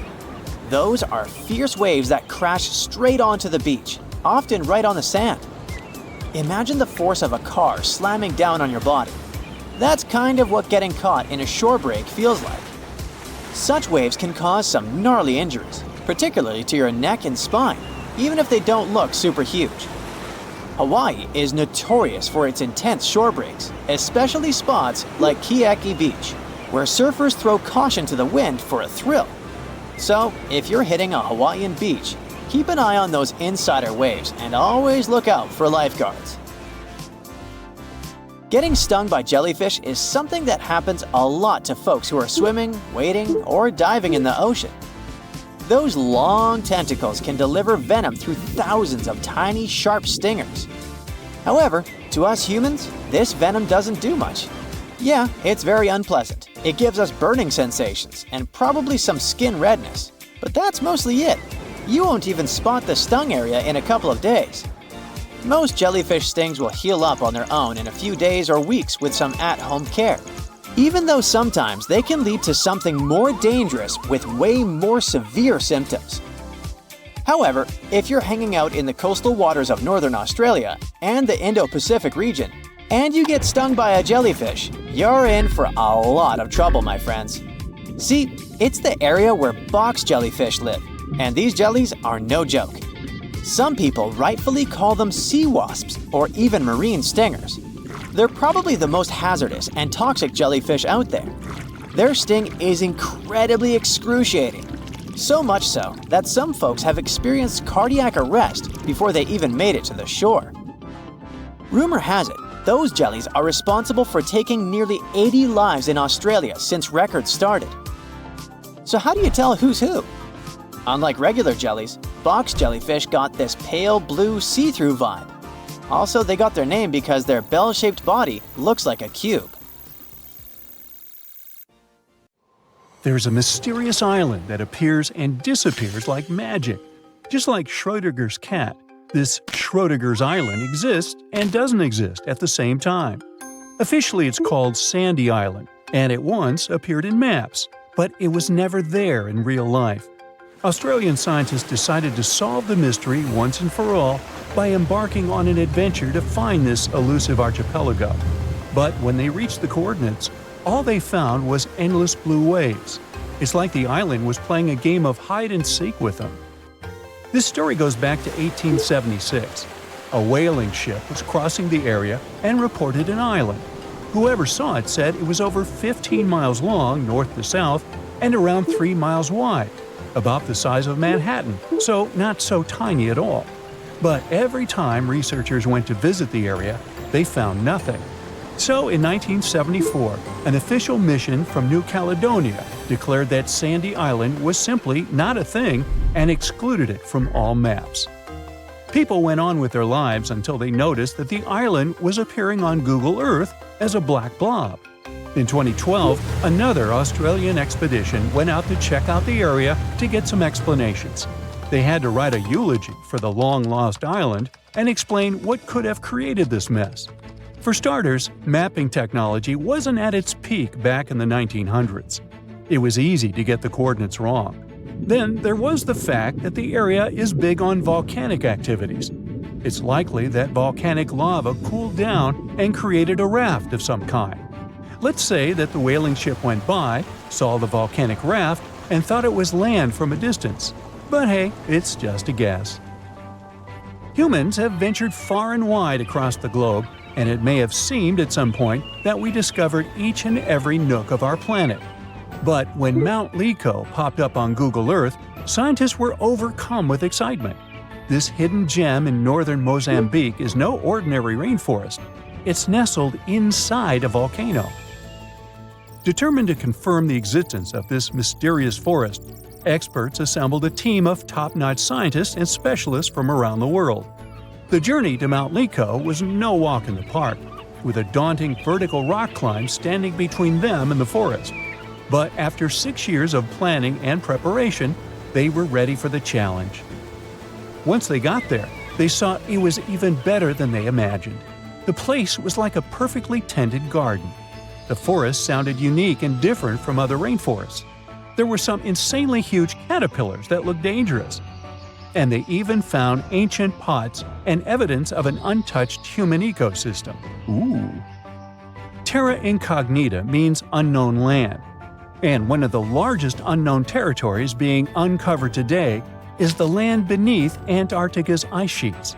Below the snowy surface, there is an entirely new world of canyons, waterways, and lakes, which are now being mapped.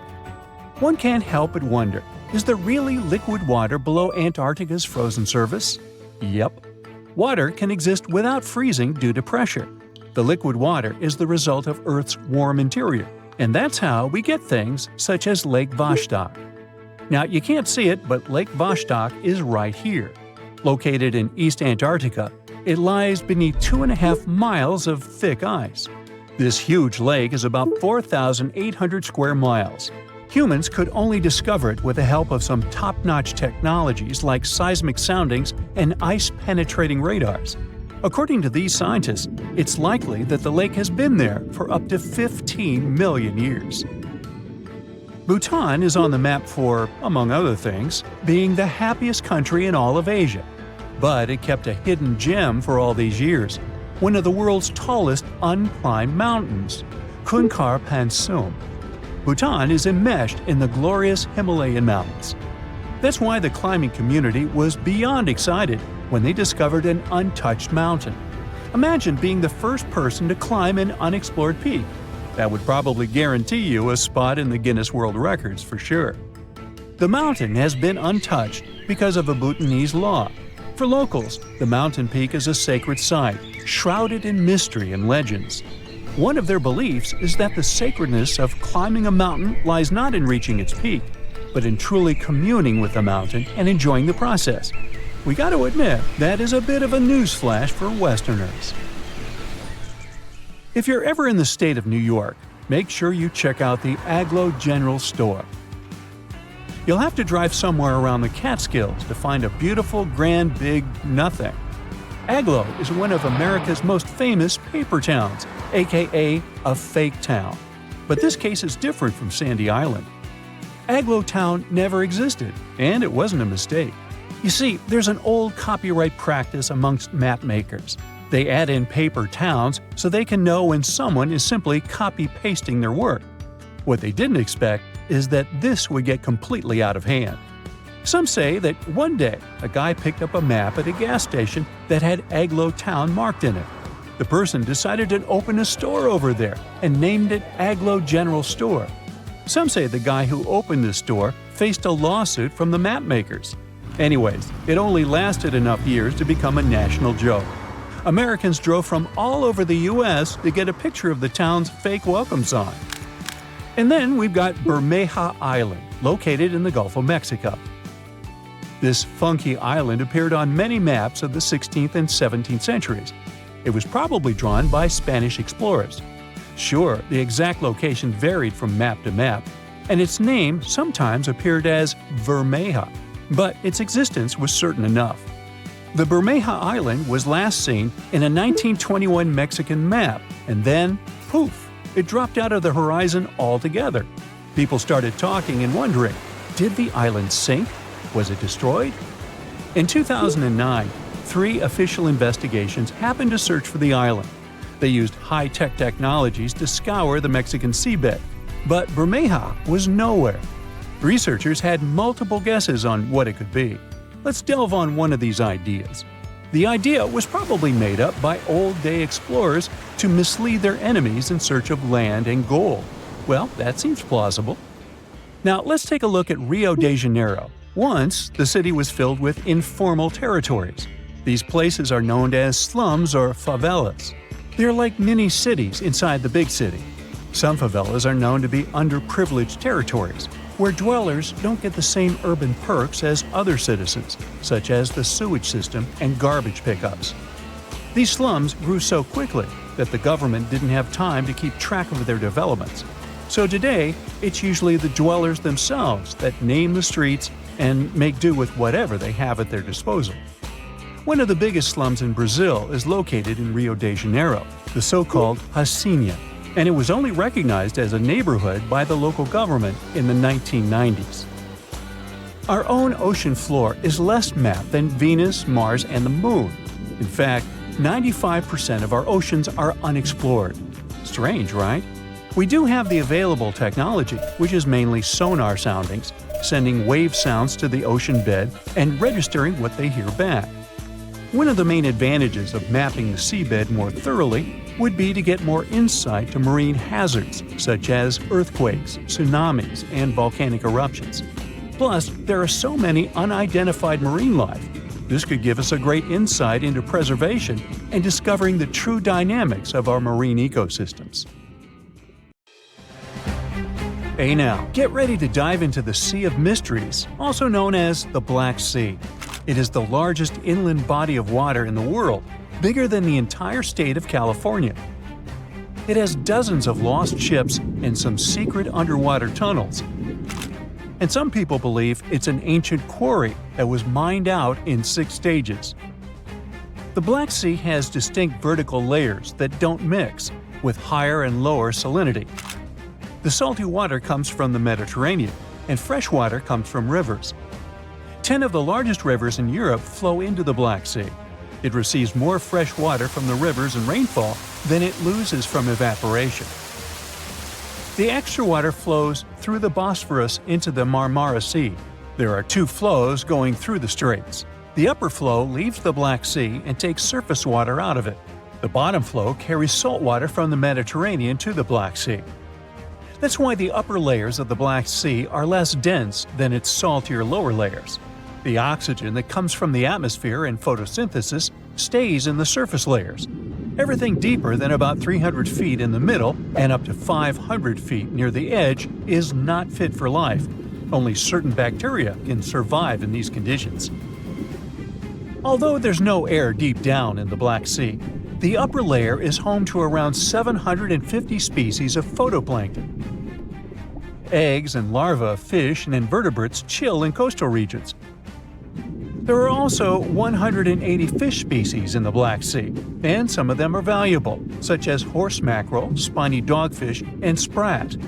The water level in the Black Sea is always the same because there are no high or low tides, so the sea is always calm, quiet, and serene on the surface. But it has one surprise feature, an underwater river. It's a current of salty water flowing through the Bosphorus Strait and along the seabed. This amazing discovery was made by scientists from the University of Leeds and was announced in 2010. It's the first undersea river of its kind ever found. The river forms because salty water from the Mediterranean Sea spills through the Bosphorus Strait into the Black Sea, where the water is much less salty. The no-air zone of the sea is an ideal conservation chamber for what's hiding on its bottom. The Black Sea is like a treasure trove for shipwrecks, and we discovered it by accident. Some maritime archaeologists were studying sea levels to see how quickly the water levels rose after the last ice age, and they ran across over 40 previously unknown shipwrecks as a complete bonus. Researchers used 2 remotely operated vehicles to explore the seafloor and the wrecks. Thanks to it, we have a video and detailed 3D images of the ships that were stitched together from thousands of high-resolution photos.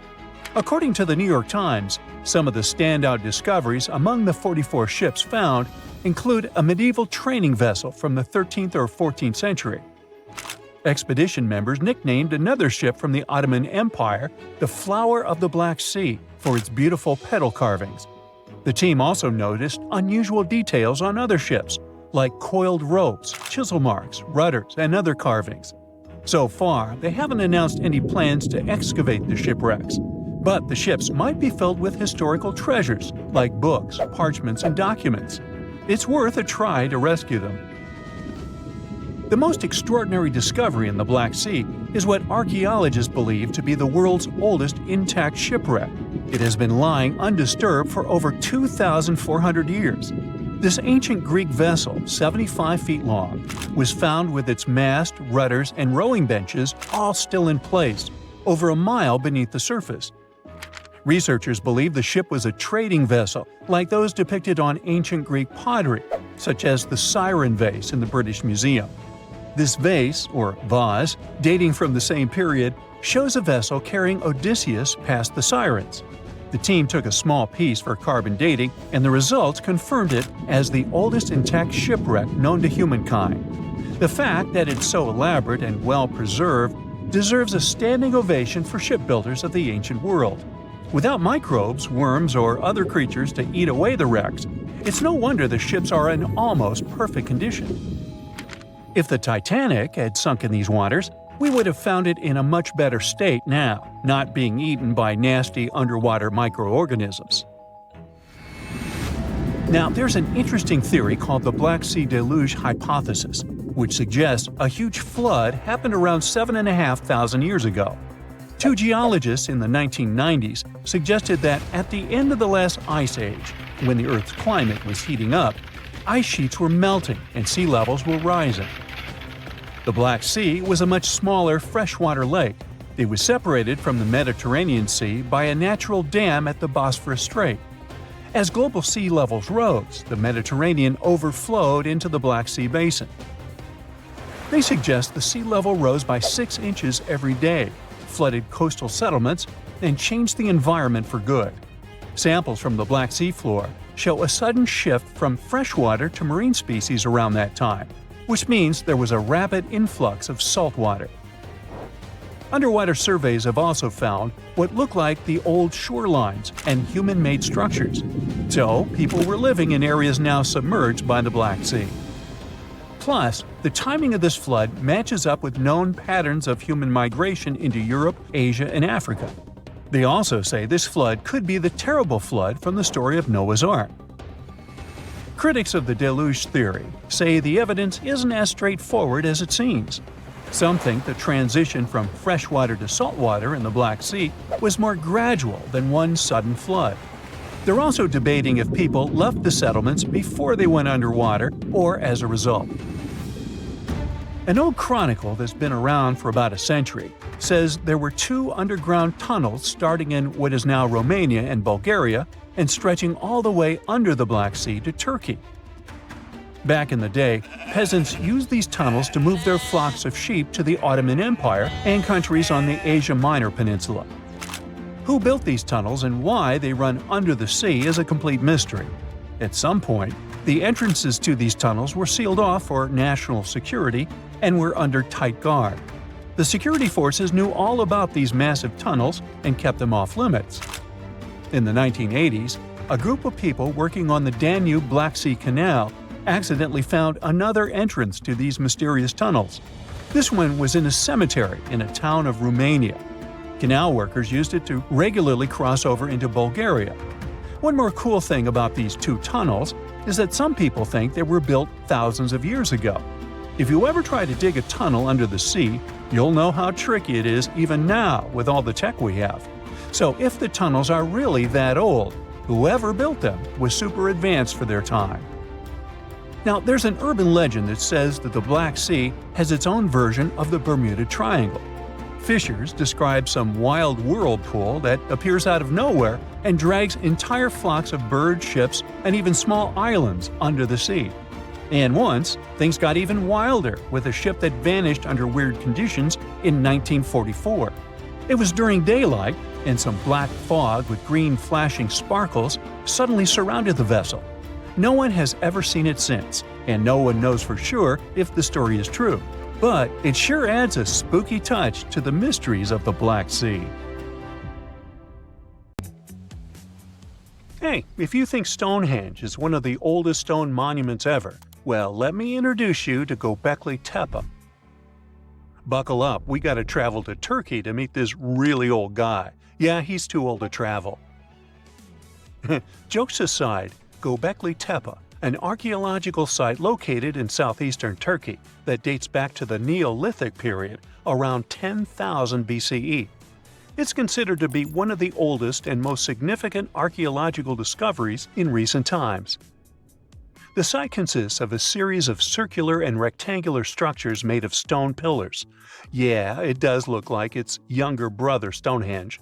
Some of those pillars are decorated with intricate carvings of animals and other symbols. Now, you may be wondering, hey, why on earth did they make such a fascinating building? What was its purpose? Sorry, I got no answer for that. The purpose of the site is still unknown, but it is believed to have been a ceremonial center for the ancient people who lived in the area. The discovery of Göbekli Tepe has challenged long-held beliefs about the development of human civilization, as it suggests that complex societies may have emerged much earlier than previously thought. Okay, pack your stuff, our travel's just started. Next destination, Masada. It's an ancient fortress located in Israel on a plateau overlooking the Dead Sea. Hey, look at that view, spectacular, huh? It was built by King Herod the Great in the 1st century BCE, and it was very smartly built. Within the fortress, there were various facilities such as storehouses, barracks, a palace, and a set of cisterns capable of holding approximately 40,000 cubic meters of rainwater. People living there believed that the collected runoff from a single day's rainfall could provide sustenance for over 1,000 individuals for a period of 2 to 3 years. Access to the fortress was limited to 3 steep and winding paths leading up to fortified gates. Still, at one point, the fortress was occupied by people who had fled Jerusalem after the city was captured by the Romans.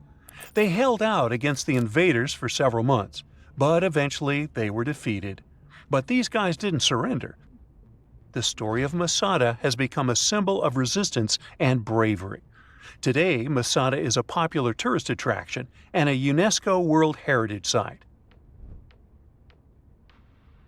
The next flight is going to be short. We're popping over to Egypt to see the Karnak Temple Complex. It's a vast ancient Egyptian temple complex located in the city of Luxor, Egypt. It was built over a period of 2,000 years and covers an area of more than 200 acres. The complex is dedicated to the worship of the deity Amun-Ra. Wait a minute, that should be Amun-Ra, and it was one of the most important religious centers in ancient Egypt.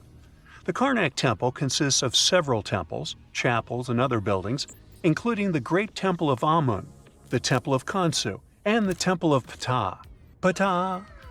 The Great Temple of Amun is the largest and most impressive temple in the complex, with massive columns, statues, and other decorations. One of the most famous features of the Karnak Temple complex is the Avenue of Sphinxes, which is a long avenue lined with Sphinx statues that leads from the entrance of the complex to the Great Temple of Amun. Another notable feature is the Hypostyle Hall, which is a massive hall with 134 columns that are over 70 feet high. The Karnak Temple Complex is a popular tourist attraction and a UNESCO World Heritage Site. It's considered one of the most important archaeological sites in Egypt and provides a fascinating glimpse into the religion and culture of ancient Egypt. Hey, we can't hop on the next flight and leave Egypt until we see the Pyramid of Djoser. It has another name, by the way. It's also known as the Step Pyramid. This ancient Egyptian site is located in Saqqara.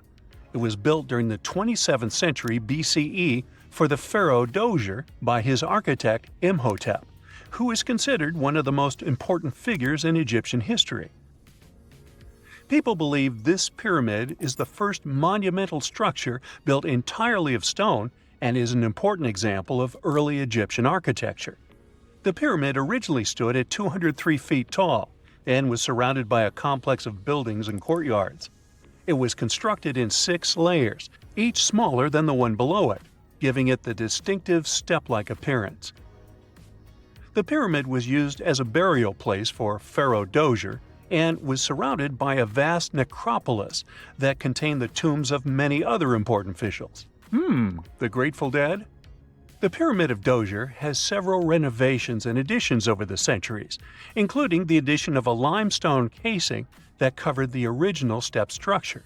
However, much of the pyramid was destroyed over time, and today only the central core remains. Despite this, it remains an important archaeological site and a popular tourist attraction in Egypt. Alrighty, we're ready to move on. There's one more pretty recent discovery we gotta see today. The Tower of Jericho was only discovered during excavations in the 1950s and 60s. It's an ancient stone tower located in the city of Jericho in the West Bank.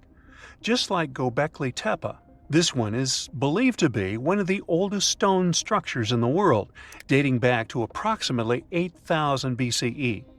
The tower stands at over 28 feet tall. It's made up of two main sections, an inner tower and an outer tower, which are connected by a series of stairs. The purpose of the Tower of Jericho is not entirely clear, but it is believed to have served as a defensive structure or a watchtower. It may have also had religious significance, as it was located near a sacred spring. The Tower of Jericho is a significant archaeological site and has provided valuable insights into the early history of human civilization. It's open to visitors and is a popular destination for tourists interested in ancient history. Now, this ancient site even got attention from Netflix, and they made a movie where the action takes place in Mohenjo-Daro. This site was a major center of the Indus Valley civilization in present-day Pakistan. Mohenjo-Daro was one of the largest cities of the ancient world, with a population estimated to have been around 40,000 in its peak. Trust me, that must have been a crazy megalopolis back then. The city was notable for its advanced urban planning, with sophisticated drainage and sanitation systems, and its impressive architecture, including the Great Bath and the Granary. Mohenjo-Daro was abandoned around 1900 BCE, and its ruins were only rediscovered in the 1920s. Today, it is a UNESCO World Heritage Site and an important archaeological site for the study of ancient South Asian civilization. We're heading to a teeny-tiny country that has quite an impressive history. Welcome to Malta. The Xigantia Temples are a Neolithic site located on the Mediterranean island of Gozo. They're probably one of the oldest freestanding structures in the world, dating back to around 3600 to 3200 BCE. The temples consist of two megalithic structures, each with multiple rooms and altars. The name Xigantia means giant tower in Maltese, as people believe that only giants could have built such massive structures. The temples are believed to have been used for religious purposes and are considered to be an important example of prehistoric architecture. They were added to the UNESCO World Heritage List in 1980. Well, you must be pretty tired, but there's one more place we gotta visit today. Our plane is already landing in Armenia, and we're here to see the Temple of Garni. Look, this one is well preserved. This temple dates back to the 1st century CE. It was built by King Tiridates I as a dedication to the sun deity Mir. Sadly, the temple was destroyed in the 17th century during an earthquake, which is quite a common thing for this area, but it was later reconstructed in the 20th century. Today, it's a popular tourist attraction and is also listed as a UNESCO World Heritage Site. Can you imagine that all modern humans came from about 1,000 people? Around 800,000 to 900,000 years ago, almost all of our ancestors disappeared, leaving about 1% of the population behind. So, what the heck happened? The Earth often goes through glacial cycles, things that we call ice ages. Back in the past, they were pretty mild and happened regularly, about every 41,000 years. The ice ages happened because of the Earth's axis. Our planet is slightly tilted at an angle, which is why its axis isn't straight up. Over thousands of years, this tilt has changed a bit.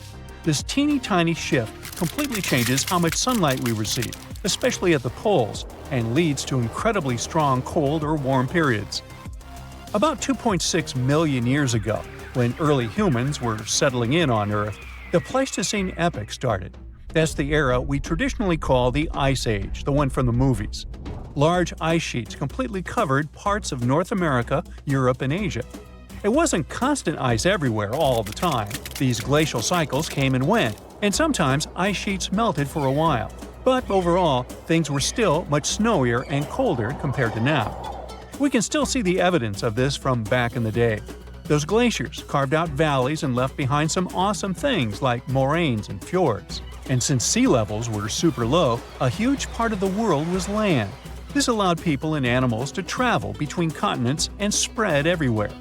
It was the time of the megafauna. You all know about it from the movies. Woolly mammoths, saber-toothed packs, giant ground sloths, and mastodons. Our ancestors had some fun times hunting all those giants. Now, humans didn't come from one lineage. It wasn't like monkeys slowly turned into humans. We also consisted of many species: Homo erectus, Neanderthals, and so on. But only one species, Homo sapiens, survived and turned into modern humans. Harsh conditions forced them to get smarter. They learned how to make tools, clothing, and shelters to survive. They became hunter-gatherers and invented fire, which turned out to be super useful during the Ice Age, you think? But they had no idea what horrible change was coming. Something disastrous happened about 800,000 to 900,000 years ago. Humans faced a drastic population crash. Only 1,280 people survived, give or take.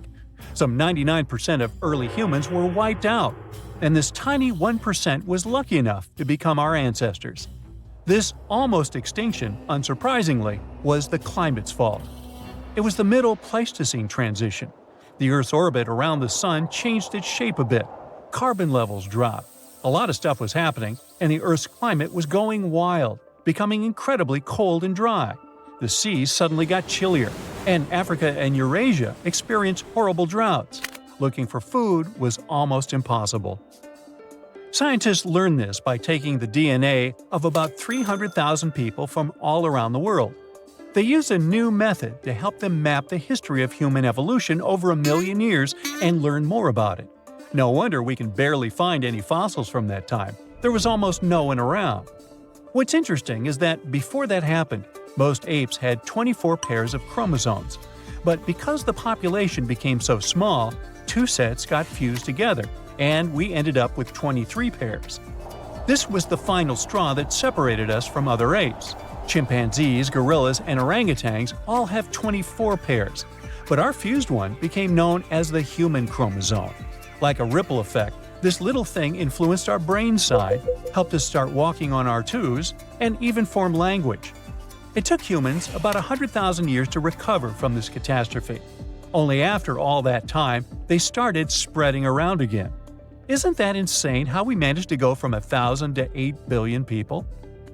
In any case, the Ice Age finally ended about 11,700 years ago.